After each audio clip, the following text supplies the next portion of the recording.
Selamat malam, Sobat Hati yang Gembira, apa kabar semuanya dan yang sudah bergabung dengan talkshow IG Live kita malam hari ini.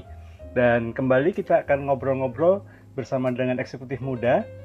Saya Iman Harja dari Family First Indonesia dan saya akan ngobrol dengan seorang eksekutif muda yang akan berbagi dengan kita semuanya dalam talkshow Yes, Young Executive Sharings. Dan kita akan ngobrol dengan seorang eksekutif muda yang beberapa waktu yang lalu sudah pernah ngobrol juga di IG Live kita, ya, Eko Paulus, Bro Eko Paulus, yang pernah menjalani kehidupan baik sebagai seorang yang berkarir maupun juga dalam bisnis. Dan dia akan berbagi dengan kita dalam satu perbincangan yang saya beri judul yang menarik sekali, gitu ya.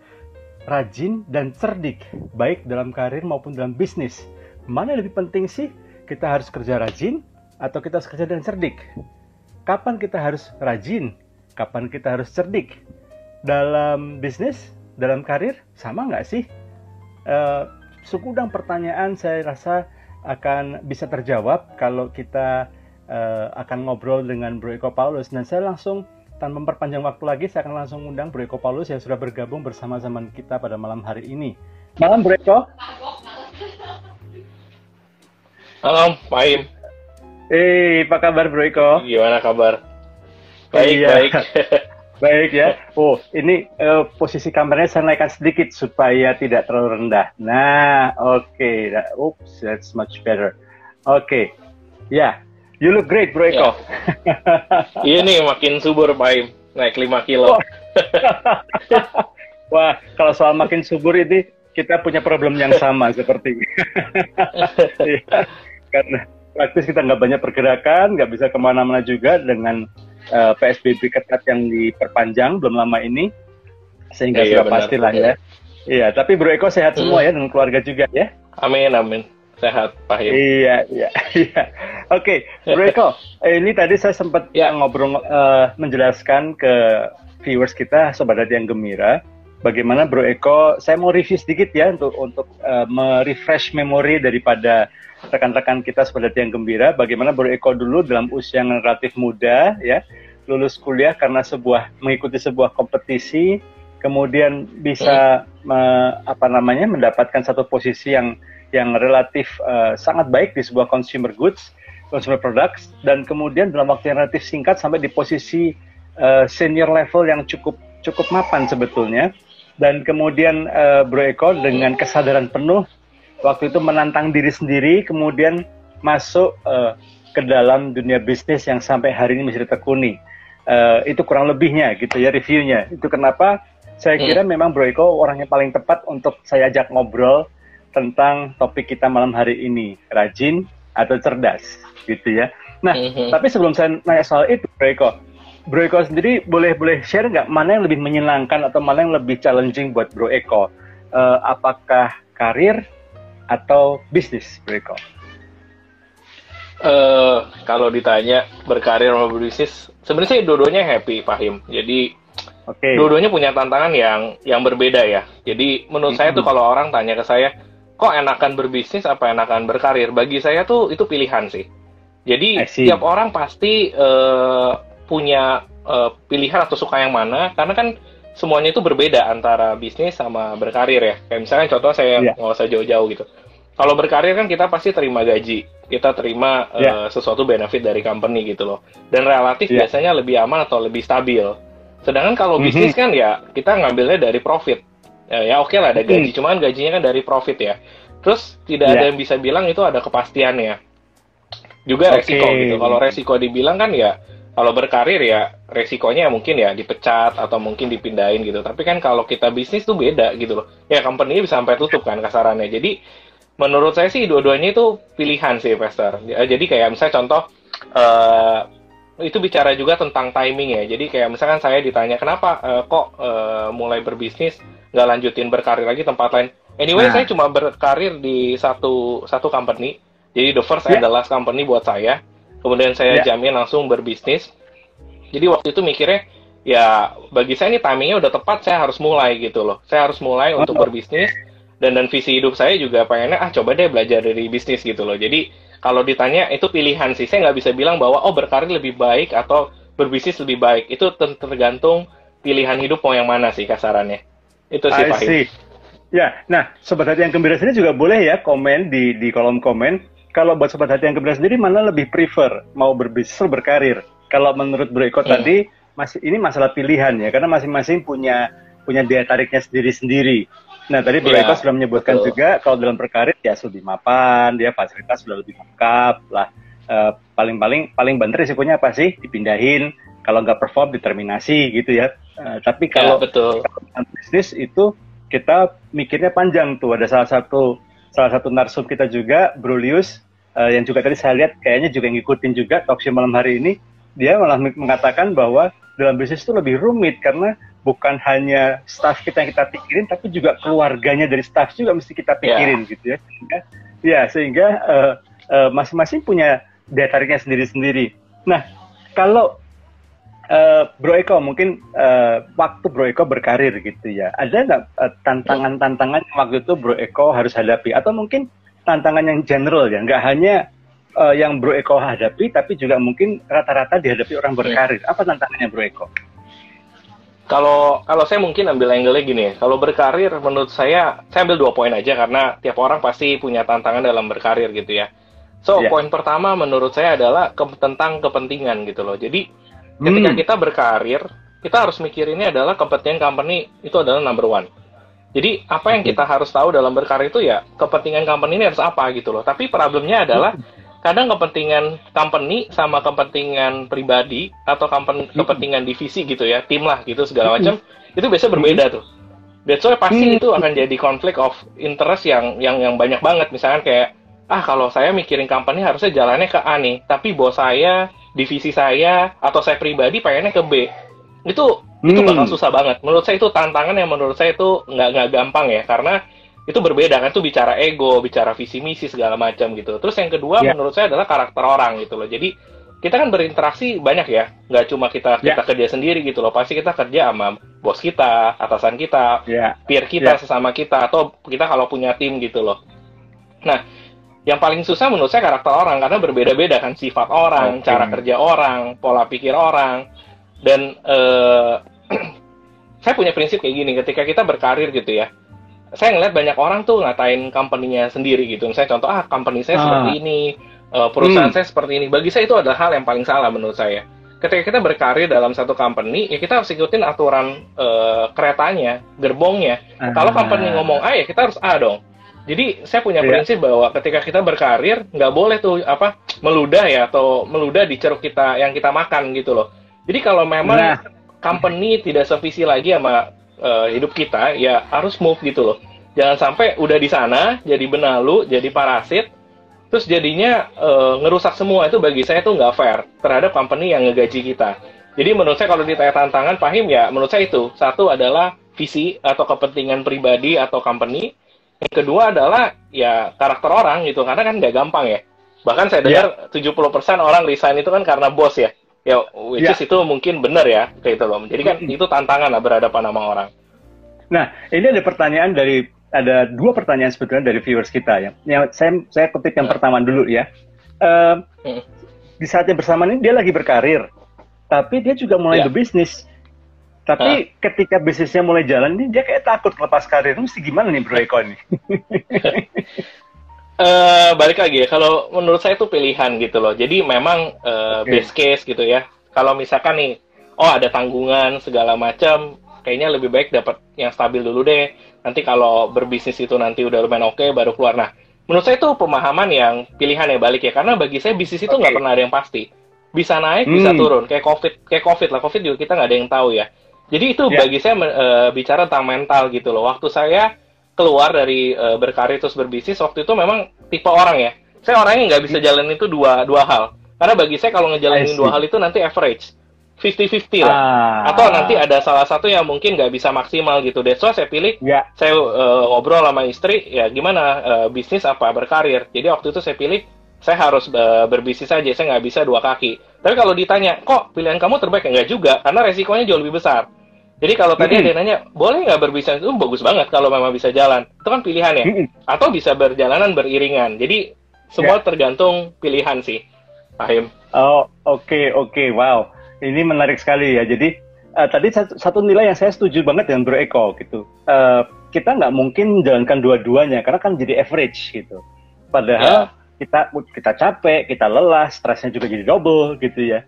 Tapi akhirnya jadi nanggung dua-duanya. Lebih baik diskusikan. Kalau sudah berkeluarga berarti diskusi dengan pasangan, timbang-timbang, tanya mentor, tanya teman, lalu kemudian choose one, tapi benar-benar choose satu yang benar-benar kita all out di situ gitu ya. Wah, ini menarik sekali. Betul. Nah, ini pertanyaan kedua nih dari Sobat Hati yang Gembira juga. Saya sudah ada keinginan untuk berbisnis, tapi selalu merasa kurang mampu, kurang pede, sehingga tapi di sisi yang lain pengen keluar dari zona nyaman, tapi di sisi yang lain takut, masa kurang pede. Ini gimana nih? Ini kayak poco-poco, maju mundur. Kalau kita mikirnya kayak gitu sih, pasti bisnis nggak akan jalan. Jadi memang kalau pertanyaan yang pertama, step apa sih pertama dalam berbisnis? Saya bilang ya memang modal nekat atau nyali ya menurut saya. Karena itu modal pertama supaya kita bisa melangkah menurut saya. Karena sampai kapanpun kalau kita mikir, aduh nanti nggak mampu, ya bagi saya bisnis itu memang nggak ada yang pasti gitu loh. Semua dipelajarin dari nol stepnya. Kayak misalnya contoh saya berbisnis di startup teknologi. Saya bukan dari orang teknologi. Tapi PR saya adalah gimana saya catch up supaya cepat saya bisa belajar. Jadi instead of mikirin, aduh saya nggak bisa, segala macam. Kenapa nggak dibalik gitu loh? Gimana caranya saya bisa? Gimana caranya saya berani? Gimana caranya saya bisa dapat ide kayak gini gitu. Jadi karena kalau kita mikirin di sana nggak akan jalan terus sih, Fahim, menurut saya ya. Wow, iya, benar sekali. Jadi memang kalau kita lebih mikir maju mundur, kalau ada lagunya kan maju mundur cantik. Tapi kalau ini enggak ya. Maju mundur ya nggak jalan-jalan gitu. Iya. Dan jalan-jalan akhirnya nggak jadi-jadi. Nah, ini satu lagi nih, Bro Eko. Ini banyak banget yang nanya malam hari ini. Bagaimana caranya Bro Eko membuat karyawan atau tim mempunyai pemikiran yang sama? Itu saat kita kerja harus aturan perusahaan. Jadi waktu Bro Eko tadi karir nih, gimana nih Bro Eko? Kalau saya sih waktu berkarir ya punya tim ya memang saya waktu itu pernah handle lumayan banyak, jadi dari megang 20 orang sampai terakhir saya megang sempat 150 orang termasuk SPG karena saya kerja di FMCG. Bagi saya yang pertama itu adalah komunikasi sih. Jadi pertama kali kita punya tim itu wajib banget untuk komunikasi. Jadi arahan company, arahan kita sebagai leader itu harus satu. Nggak bisa arahan company, arahan leader atau arahan tim itu berbeda. Itu bagi saya itu nggak akan bisa jalan menurut saya. Jadi poin pertama adalah ya kita harus komunikasi, ngobrol, brainstorm, ini kendalanya apa, butuhnya apa. Jadi ketika besok jalan ya satu tujuan gitu loh. Nggak ngomongin di belakang, komplain segala macam. Bagi saya prinsip gini, kalau kita mau berantem, ibarat kata kasar bercandanya, kalau kita mau bunuh-bunuhan, mau bentak-bentakan, biarkan itu di meja meeting. Tapi kalau kita keluar, itu udah nggak boleh tuh. Nggak bisa bentak-bentak atau ngatain di belakang. Bagi saya itu nggak fair. Dan nggak gentle ya. Jadi ketika udah keluar dari ruangan meeting, biasanya saya selalu nanya, ada lagi nggak yang mau nanya atau ada concern apa lagi? So kalau nggak ada, kita udah sepakat kayak gini ya. Jadi tidak boleh ada lagi bercabang jadi A, jadi B. Nah itu poin saya pertama, komunikasi sih, Fahim, dari tim ya. Kalau sisanya menurut saya, tiap orang pasti punya value yang berbeda-beda. Kayak saya tipenya, bagi saya rekan kerja itu adalah keluarga atau partner. That's why makanya ketika saya keluar dari company atau sekarang saya berbisnis, saya anggap jadi kayak teman atau keluarga gitu loh. Saya bahkan bilang kemarin ke tim GA saya, GA manager saya bilang, rules pertama adalah ketika beli barang, cari teman-teman yang inner circle kita, ya bekas tim kita, atau yang memang kita kenal. Itu wajib menurut saya. Karena bagi saya kenal mereka butuh bantuan dalam mulai usaha. Jadi itu tanggung jawab saya sebagai saya kebetulan saya masih punya jadi posisi leader lah di bisnis saya, ya saya wajib bantu dia gitu loh. Justru aneh kalau kita kenal, justru malah kita nggak bantu sih, Fahim. Dan yang terakhir mungkin prinsipnya adalah value yang saya ajarin adalah ke tim saya adalah saya suka banget leader itu adalah CEO-nya GE, General Electric, jadi Jack Welch. Dia salah satu panutan leader. Jadi dia selalu selalu ngomong leaders makes leader, create leader segala macam ya. Tapi saya dua sisi lah. Satu memang betul. Jadi kalau kita wajib untuk meng-create leader, pemimpin di bawah kita untuk jadi kayak kita. Tapi penting juga kita sebagai leader untuk catch up kemampuan kita gitu loh. Jadi nggak ketinggalan. Jadi kita selalu bisa kasih buat mereka gitu loh. Jadi itu dua hal yang menurut saya harus bersamaan. Jadi memang kita ajarin orang untuk jadi leader baru, kasih kesempatan, ajarin ilmu jangan pelit, jangan ketakutan disalib, tapi harus punya satu sisi lagi. Satu sisinya apa? Kita harus improve diri kita supaya kita bisa kasih sesuatu lagi ke mereka. Kalau kita nggak punya itu, banyak orang, udahlah nanti ketinggalan. Justru kalau kita bagus, kenapa harus kita takut? Kasarannya gitu sih. Iya. Jadi ketika kita berkarir, mungkin kata kunci itu ya, kita harus pastikan dulu bahwa bukan lagi visi misi kita pribadi, ambisi kita pribadi, tapi kita harus menggunakan visi misi daripada perusahaan. Kita mesti own it gitu ya, kita mesti miliki itu, dan itu kemudian kita ajak teman-teman yang lain untuk kita bersama-sama melakukannya, karena kita dalam satu company. Kalaupun ada perbedaan, lakukanlah itu di dalam wrong meeting. Tapi begitu keluar udah satu. Tabangan bisa ini. Salah satu supaya kita bisa mengajak teman-teman kita gitu ya, orang-orang di bawah kita untuk bersama-sama, yuk kita jalankan visi atau target daripada company.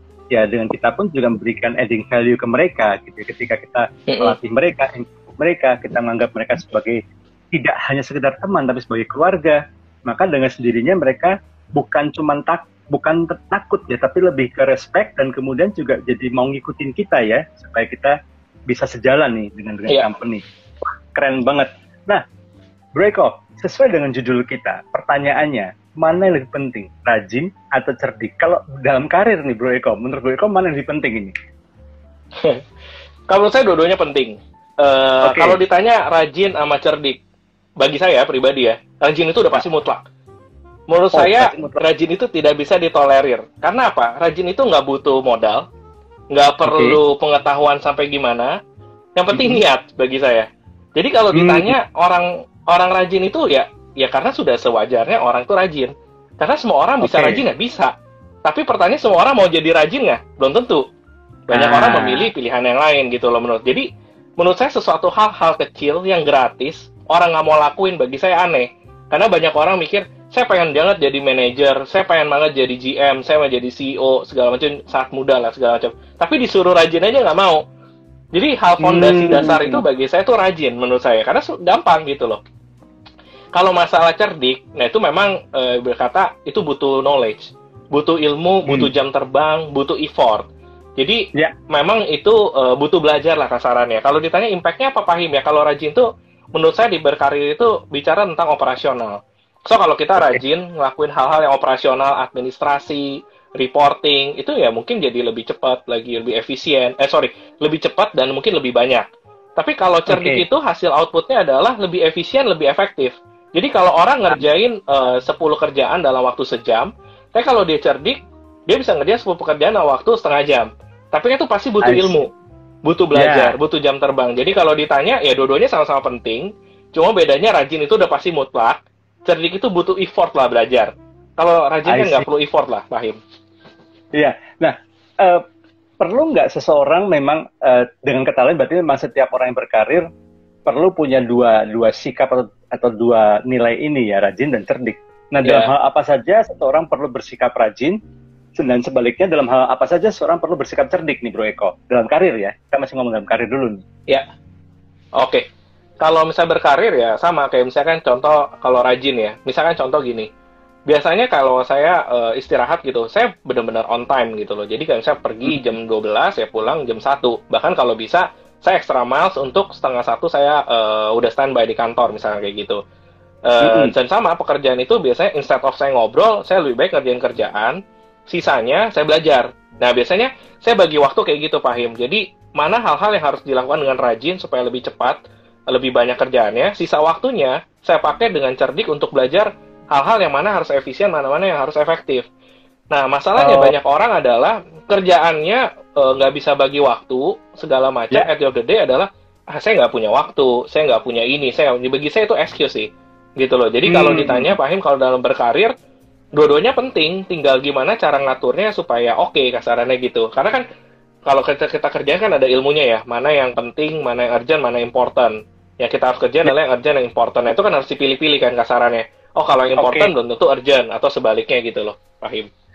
Jadi, ketika kita melakukan skala prioritas, kita memilah-milah mana yang memang satu yang harus dan urgent, itu berarti kita dengan cepat harus kita kerjakan. Itu menunjukkan kerajinan kita. Jadi get the things done, apalagi yang jadi prioritas utama gitu ya. Tetapi bahwa untuk memilah-milah, ini mana yang ini harus selesai dulu, ini partai tunda. Oh, ini nanti bisa minta tolong teman, kerjasama, kolaborasi. Ini di sini butuh kecerdikan gitu ya dalam hal ini. Ya, betul. Gitu, betul. Dan kita bisa atur waktu juga supaya jangan hanya kita piawai dalam mengerjakan hal-hal sifatnya clerical yang rutin, tapi kita juga ada waktu untuk mengembangkan diri kita supaya kita bisa siap untuk ketika ada masa promosi. Dengan demikian kita nambah skill kan, dalam nambah skill kita bisa lebih efisien, kita bisa mengerjakan tadi yang Bro Eko katakan 10 hal dalam setengah jam. Itu kan kerja cerdik gitu ya, dan itu membuat kita bisa mendapat satu kesempatan yang lebih baik lagi. Bro Eko, nah ketika berkarir dulu, apa saja prinsip dan nilai yang Bro Eko kembangkan di dalam your leadership ketika dalam berkarir, Bro Eko? Kalau berkarir sih ya sama tadi Pak Him. Jadi ya kalau jujur, rajin segala macam sih bagi saya tuh udah standar lah ya. Tapi menurut saya yang value yang paling penting itu ya tadi, leaders make leaders. Tapi kita sebagai leadernya juga harus improve. Artinya kita juga harus jadi lebih baik dari yang lain gitu loh. Karena kan nggak lucu kalau kita sebagai leader, tapi kita pengetahuan kita, cara kita mimpin itu malah lebih baik dari kita malah tim kita malah lebih baik gitu loh. Bagi saya itu harus fair ya. Dia harus lebih naik kasarannya kayak gitu loh. Itu sih Pak Im. Oke. Wow, menarik. Jadi selain kerajinan sudah pasti kejujuran gitu ya, tapi juga bagaimana kita bisa memposisikan diri, dan kita juga bisa tidak hanya menjadi pemimpin, tapi kita juga bisa melatih membentuk pemimpin yang baru. Nah, and then sekarang dalam bisnis nih Bro Eko, ini karena Bro Eko sudah menjalankan dua-duanya, jadi cukup valid untuk bisa kasih masukan juga. Nah, dalam bisnis biasanya apa saja challenges-nya yang perlu di setiap teman-teman Sobat Hati yang Gembira perlu waspadai nih ketika dalam melakukan bisnis? Kalau dalam berbisnis ya, ini mungkin pengalaman saya gitu ya, saya nggak bisa cerita pengalaman orang lain gitu loh. Tapi kalau menurut saya, ketika saya berbisnis saya baru mulai 4 tahun lah kasarannya gitu ya. So, poin pertama adalah ketidakpastian. Jadi kalau di company mungkin lebih pasti, target KPI tahun ini growth 10%, growth 12%, salesnya sekian, harus efisiensi sekian gitu. Tapi kalau berbisnis itu ketidakpastian itu hampir tinggi banget. Hari ini target apa, besok bisa berubah. Itu bagaimana mengadaptasi ketidakpastian menurut saya. Terus kedua adalah kalau kita berbisnis itu bicara tentang resiko. Bagi saya bisnis itu tidak ada yang menggaranti 100%, 100% itu bakal sukses. Jadi kalau orang bilang bisnis aja, bagi saya itu tidak ada pernah kepastian sukses. Jadi problemnya adalah bagaimana meningkatkan rate of success supaya ketidakpastian kita ini jadi pasti. Kesuksesan kita ini jadi lebih tinggi chance-nya kasarannya gitu. Jadi semuanya punya resiko. Yang penting bagaimana kita siap resiko terburuk. Yang ketiga itu menurut saya, ini paling penting. Ketika saya berkarir, saya ngerasa saya hebat, saya bisa karir, saya bisa kayak gini. Ternyata bisnis itu berbeda sih. Pengalaman itu benar-benar suatu hal yang penting. Nggak bisa pakai ego, nggak bisa pakai feeling, nggak bisa pakai kayaknya. Itu nggak bisa. Jadi benar-benar pengalaman itu adalah kalau dibilang guru yang baik itu emang benar. Cari orang yang pengalaman kayak gini. Misalnya contoh saya berbisnis di advertising dan teknologi. Saya bekerja di FMCG. Saya bekerja pengalaman saya FMCG. Ini match. Saya butuh waktu setahun untuk adjust. Ternyata advertising kayak gini, teknologi tuh kayak gini.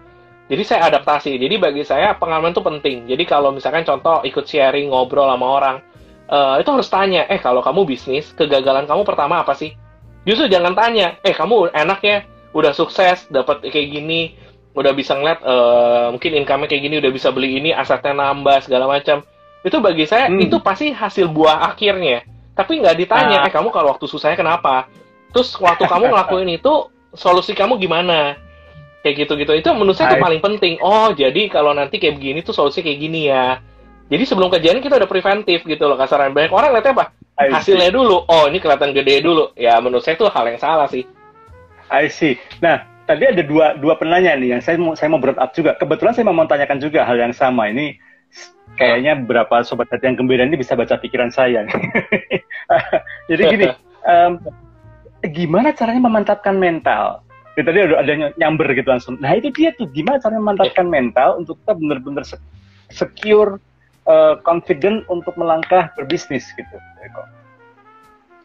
Gini, kalau saya berbisnis itu, saya believe banget hidup itu pasti ada dot-nya ya, pasti ada why-nya, ada because-nya segala macam. Jadi kebetulan memang kehidupan saya tuh memang berat dari kecil gitu loh. Jadi saya hidup keras banget, harus kerja, harus kuliah berbarengan beasiswa, nggak punya uang ya. Ibu saya sama papa saya hampir ya bunuh-bunuhan segala macam. Jadi memang mental saya dilatih dari kecil gitu loh, dari kuliah kecil sampai bekerja. Jadi kalau ditanya kok gimana cara punya mentalnya, bagi saya itu latihan dan butuh waktu. Jadi nggak bisa instan menurut saya gitu loh. Jadi memang saya terbentuk dari sana. Jadi that's why menurut saya hidup itu penting untuk planning. Jadi ketika kamu umur 20, ketika kamu 16, kamu mau jadi apa? Misalnya contoh gini, kamu umur 16, kamu setelah kuliah, kamu mau jadi apa? Itu menurut saya itu penting banget tuh planning. Jadi kita bisa tahu bahwa, oh ini harus saya kayak gini nih. Dari awal saya udah tahu bakal bisnis, that's why. Makanya saya kerja cuma sekali doang. Bagi saya udah cukup, saya harus keluar. Jadi memang dari awal tuh saya udah planning gitu loh. Dan kalau misalnya bicara mental, mungkin kalau trik praktisnya kayak gini. Selalu kalau mental itu pasti bicara tentang ketakutan. Saya yakin banget lah. Semua orang berbisnis pasti bicara takut ini, takut ini, takut ini. Nah, hal simpelnya gini sih. Siap nggak kalau sampai nggak kenapa-napa zero income? Jadi kalau sampai itu siap, ya udah. Tapi kalau nggak siap ya pikir-pikir lagi. Kemudian sambil kerja deh gitu. Misalkan gajinya sekian X, bisa hidup segala macam. Tiba-tiba harus berbisnis, tabungan saya cuma bisa hidup 8 bulan. Ya udah, setelah 8 bulan siap nggak? Kalau sampai nggak ada apa-apa, ya cari kerja lagi. Nah, waktu saya mulai usaha kayak gitu. Saya tanya istri, tabungan cuma bisa 9 bulan. Kalau 9 bulan nggak jalan, saya cari kerja. Jadi saya udah mikirnya sampai situ. Ya udah, saya terima gitu loh. Zero income, nggak dapat apa-apa, 9 bulan ini, saya cari kerja lagi. Ya kasarnya gitu sih. Saya planning lah. Planning, that's the key word itu ya. Jadi bukan berarti cuman masalah membangkitkan kepercayaan diri pakai self suggestion, bukan itu. Tapi memang benar-benar terplanning, ya kan? Jadi asal sudah punya tabungan yang sekian bulan ke depan cukup untuk memenuhi kebutuhan hidup. Ya, dan memang kita sudah siap untuk terjun, ya sudah, dengan istilahnya backup plan-nya. Kalau if this don't work, kalau ini nggak jalan, ya siap-siap bikin CV lagi, bikin aplikasi lagi gitu ya. Oke. Nah, tadi satu lagi pertanyaan. Berarti selama berbisnis pun tidak pernah berhenti belajar. Is that true, Bro Eko? Iya, betul. Betul, Fahim. Bisnis itu pasti selalu tentang belajar. Hari ini A, besok B, itu udah biasa gitu. Saya pernah stres sih, jujur aja waktu saya mulai bisnis, saya sama partner saya debat banget itu. Debat tiap hari, karena kenapa sih berubah-berubah terus? Oh, jadi saya baru tahu, pola pikir saya yang salah. Karena ketika berkarir, kita diajarkan tentang sistematis, prosedur, rapi, dari A harus ngerjain jadi B, dari B jadi C, karena beberapa company memang udah stabil gitu loh. Saya ketika bisnis saya mulai dari nol ya, nggak ada yang stabil, nggak ada yang pasti. Karena kalau udah pasti ya udah sukses lah, kasarannya gitu kan.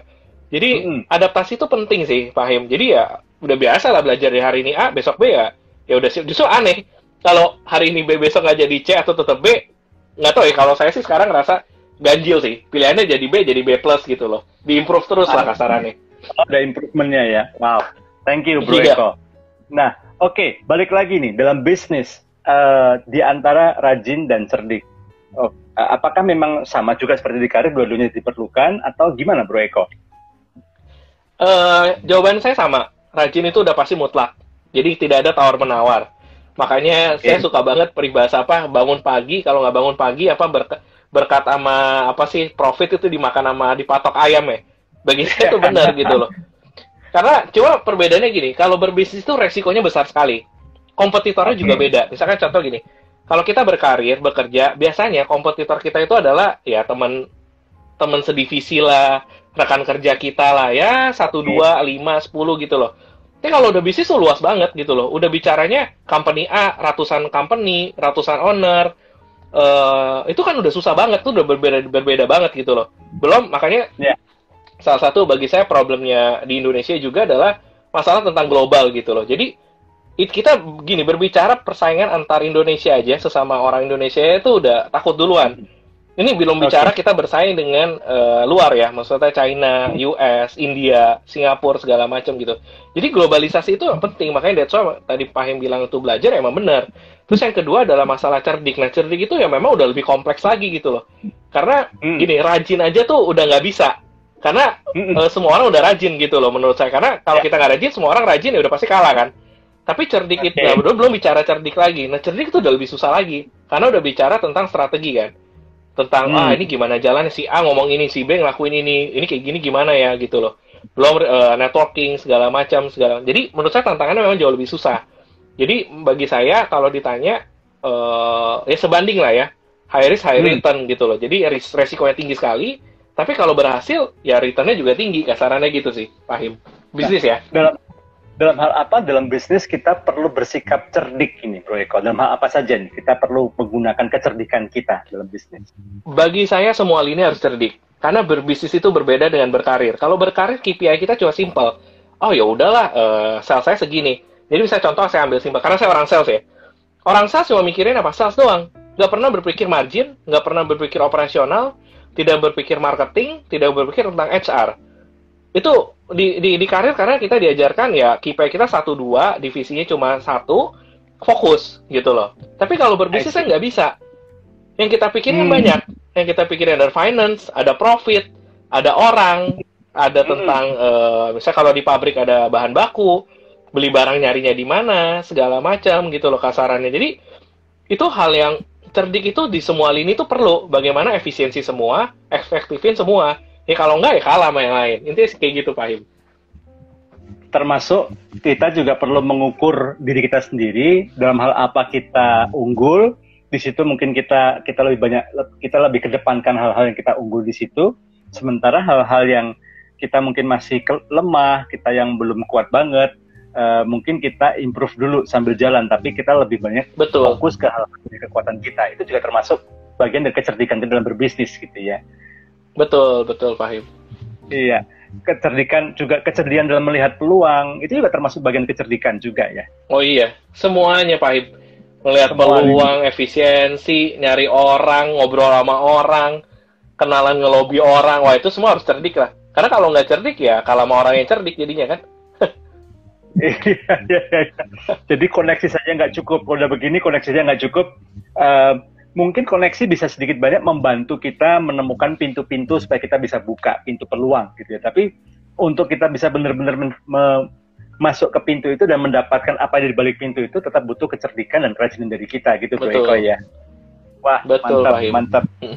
Nah, kalau tadi ada pertanyaan juga dari Sobat Hati yang Gembira. Seandainya bisnis Bro Eko ini nggak berjalan seperti yang diharapkan gitu ya, apakah tetap masih ada keinginan sekian persen tuh Bro Eko balik lagi berkarir atau gimana? Atau udah point of no return? Bagi saya sih no return sih. Jadi kalau saya tipenya orang kalau udah ngejalanin A, saya harus konsisten selesai sampai A. Saya nggak mikir bahwa saya harus balik lagi ke yang dahulu. Bagi saya nggak bisa kayak gitu. Hidup ini ya harus konsisten. Apa yang dimulai harus diakhirin bagi saya. Jadi kalau memang di tengah-tengah belum jalan, balik ya susah. Kayak saya kerja gitu ya. Saya sempat ditawarin ketika di tengah-tengah untuk berkarir pindah dan benefitnya gede sekali. Jauh lebih gede berkali-kali lipat dari saya mulai usaha. Dan bagi saya itu nggak bisa. Karena satu, saya harus konsisten sama partner saya. Karena partner saya juga konsisten sama saya gitu loh. Jadi kalau namanya bisnis itu udah bicara tentang konsisten dan komitmen. Nggak bisa bicara tentang short term doang gitu loh. Jadi menurut saya ya penting kayak gitu. Jadi apa yang harus dimulai harus akhirin dengan baik. Kalau nggak ya minimal harus akhirin komunikasi segala. Jadi jangan pernah kabur, jangan pernah tinggalin. Jadi saya cukup bersyukur saya mulai bisnis startup sampai sekarang. Kalau ditanya ribut sering ya, hampir tiap hari saya ribut karena berbeda. Tapi kalau ditanya pecah nggak, sampai hari ini nggak pecah sih. Karena ya balik lagi sama-sama konsisten sih Pak Him. Iya. Jadi dalam hal ini Bro Eko memutuskan, lagi it's about choices ya, it's about decision and choices. Memutuskan, memilih untuk, karena sudah terlanjur terjun, ibaratnya gini, udah terlanjur nyebur ke kolam renang, ya basah aja sekalian gitu, jangan tanggung-tanggung. Betul. Jadi betul-betul sampai diselesaikan, sampai memang udah segala cara, segala upaya udah dilakukan, benar-benar memang nggak bisa, udah dead end, Nah, di situ mungkin kita perlu evaluasi dan kemudian kita perlu berapa sih berdoa lah ya, tanya kepada yang kuasa kepada apa yang harus kita lakukan. Nah, Bro Eko, ini kalau ngobrol sama Bro Eko nggak kerasa nih, tiba-tiba udah 35 menit aja gitu. Ada many things yang tadi ada beberapa hal yang menarik sebetulnya, tapi mungkin let's save it untuk nanti di kesempatan lain waktu gitu, Bro Eko ya. Nah, ada closing statement atau closing tips nggak untuk Sobat Hati yang Gembira untuk mengakhiri talk show kita malam hari ini, Bro Eko? Gini, mungkin closing statement dari saya adalah, bagi saya karir dan bisnis itu sama-sama oke. Nggak ada yang lebih baik, nggak ada yang kurang. Kalau kita sebagai orang beragama, bekerja atau berbisnis itu ibadah, itu benar. Jadi, kenapa? Orang berbisnis pasti butuh orang berkarir. Orang berkarir pasti harus butuh orang berbisnis. Jadi, itu keseimbangan yang baik menurut saya. Tapi, balik lagi tinggal pilihan. Jadi, ketika memilih untuk berkarir, jangan pernah meludah yang tadi saya bilang di ceruk yang kita makan. Jadi kalau kamu nggak cocok, ya udah bikin sendiri, usaha sendiri. Jadi kalau ditanya salah satu saya kenapa bikin usaha sendiri, ada beberapa value yang saya bilang nggak bisa karena saya yang salah. Ketika saya ngerubah visi hidup, saya memaksakan visi saya pribadi di company saya yang salah. Bagi saya itu nggak benar gitu loh. Jadi mendingan saya usaha sendiri, saya bikin value dan prinsip yang saya believe, kasarannya kayak gitu. Nah, ketika berbisnis sama, apa yang dimulai jangan pernah nggak diakhirin. Menurut saya itu karena penting lah prinsip dari berbisnis. Walaupun saya bilang saya baru 4 tahun, tapi saya pengen dari awal saya planning memulai itu dengan benar. Jadi nggak pernah saya pengen planning atau mengakhiri dengan sesuatu yang salah lah, kasarannya kayak gitu. Dan apa ya, kalau orang berkarir, mungkin tips saya adalah satu, saya kalau interview orang atau ngobrol sama orang, pertanyaan saya cuma ada 3, what, when, and how. Kenapa? Karena ketika saya tanya, kamu mau jadi apa berkarir? Semua orang menjawab, saya pengen jadi manajer di setahun saya bekerja, saya pengen jadi GM 2 tahun bekerja. Oke, itu semua orang pasti punya biasanya. Jadi rada aneh sih kalau saya interview orang, kalau kamu mau jadi apa? Oh, saya mau gini-gini aja. Biasanya saya nggak oke lah. Dan rada aneh, kan berarti kan average people gitu loh. Tapi biasanya semua orang punya mimpi lah. Tapi pertanyaannya adalah, kalau terus saya tanya kedua biasanya, gimana caranya kamu nyampe, dan kapan, dan bagaimana? Langsung blank biasanya. Biasanya kalau saya udah tanya kayak gitu, biasanya langsung blank. Gimana kamu cara jadi GM? Kapan kamu mau jadi GM? Gimana jadi GM-nya? Nggak tahu. Nah, itu something wrong. Kamu mau sesuatu, tapi kamu nggak tahu cara lakuinnya. Ya kayak kita masak Indomie, masa kamu nggak tahu cara bikin Indomie, step-stepnya gimana? Jadi, itu problem orang berkarir yang saya temuin. Terus kedua, kalau misalnya bicara tentang bisnis, ya jangan pernah nyerah sih menurut saya. Karena nyerah itu adalah penyakit kronis dalam berbisnis. Capek lah, udahlah saya selesain aja bagi saya. Itu menurut saya itu penyakit yang ya simple, tapi itu menurut saya yang paling kronis dari semua hal dalam berbisnis lah, kasarannya kayak gitu. Dan mungkin terakhir saya selipin tentang leadership, karena berbisnis berkarir itu bicara tentang leader. Dan ingat gini, dalam berkarir itu orang mikir saya yang paling oke. Saya bisa jadi GM, saya jadi manajer, ngalahin sini sini. Berbisnis tuh nggak bisa. Saya suka banget, tadi saya baru buka lagi, jadi ada artikel, penulisnya ini profesor di Prancis. Waktu itu ada desa kecil gitu, dia kasih jadi pembicara, dia bilang, tipe CEO yang benar itu adalah tergantung musimnya. Jadi, tidak ada CEO yang ideal, harus kayak gini, enggak. Tapi CEO ideal itu tergantung musimnya. Misalkan contoh gini, ketika kita mulai bisnis, bisnis kita baru mulai nih. Jadi kita perlu CEO atau leader yang mengerti produknya. Gimana nyiptain produk yang baik, dengerin klien, dengerin customer. Karena kan barang kita dibutuhin. Jadi harus cari tipe CEO yang bisa dengerin dan bisa nyiptain produk. Nah, ketika produknya udah diterima, itu berubah lagi. CEO-nya harus tahu cara jualin produknya seperti apa. Gitu loh. Jadi harus cari CEO yang salesperson. Nah, ketika udah jadi sales, udah oke segala macam, itu harus cari CEO yang bisa mikirin profit. Karena sales tanpa profit ya percuma, nggak akan sustain. Jadi menurut saya tuh tiap masanya tuh punya seasonnya. Dan ketika saya berbisnis, saya jadi realize gitu. Oh iya ya, partner saya jago banget marketing. Dia bikin story jauh lebih bagus dari saya. Saya salah nih, saya memaksakan, karena saya orang salesperson, saya orangnya rada keras. Saya kadang memaksakan, style leader tuh kayak gini, CEO tuh harus kayak gini. Dan itu saya realize itu salah. Oh enggak ya, ternyata ada musimnya gitu loh. Makanya pemimpin itu memang benar ada musimnya. Makanya ketika berbisnis nggak boleh pakai ego. Harus tahu, oh memang dia lebih cocok nih jadi leadernya, dan kita harus submit. Dia ngomong A, yang ngikutin. Gitu loh. Nah, itu beda tuh egonya. Kalau kita berkarir nggak bisa ya? Oh, nggak bisa, saya leadernya. Nggak bisa dong, ini harus ego saya. Ya, which is itu mungkin benar di berkarir. Tapi kalau berbisnis itu nggak bisa. Nggak bisa pakai ego company, goyang kalau kayak gitu. Jadi harus tahu, oh kalau si A lebih jago, kasih panggung. Kasih waktu, support dia. Jangan di, kayak di backstab lah, di belakang. Itu menurut saya bisnis yang salah gitu loh. Jadi, itu tips saya, apa yang saya bisa share, dan ini yang saya lakuin. Jadi saya nggak pernah mau share apa yang saya nggak lakuin, karena percuma. Jadinya saya munafik gitu, saya nggak mau. Jadi ini yang saya pelajarin dalam, saya 6 tahun berkarir, 4 tahun berbisnis, masih terus belajar dari orang segala macam, tapi kalau itu, ini yang saya lakuin dari awal berbisnis sih, sama berkarir, Fahim. Itu closing statement dari saya. Keren banget Bro Eko. Wow. Saya nggak tahu sebenarnya yang gembira gimana, tapi kalau saya banyak dapat inspirasi, saya banyak dapat hal yang betul-betul membuka mata dan kemudian bisa benar-benar menginspirasi ya. Dan saya berdoa juga sebenarnya yang gembira yang mengikuti talk show kita pada malam hari ini dan juga nanti akan bisa menonton di IGTV maupun juga di channel YouTube dari Family First Indonesia, bisa mendapatkan inspirasi dan juga bisa mendapatkan banyak hal yang penting untuk diaplikasikan. So, rajin dan cerdik dua-duanya dibutuhkan, both in career and in business. Dan sudah pasti dalam karir dan bisnis adalah different ball game.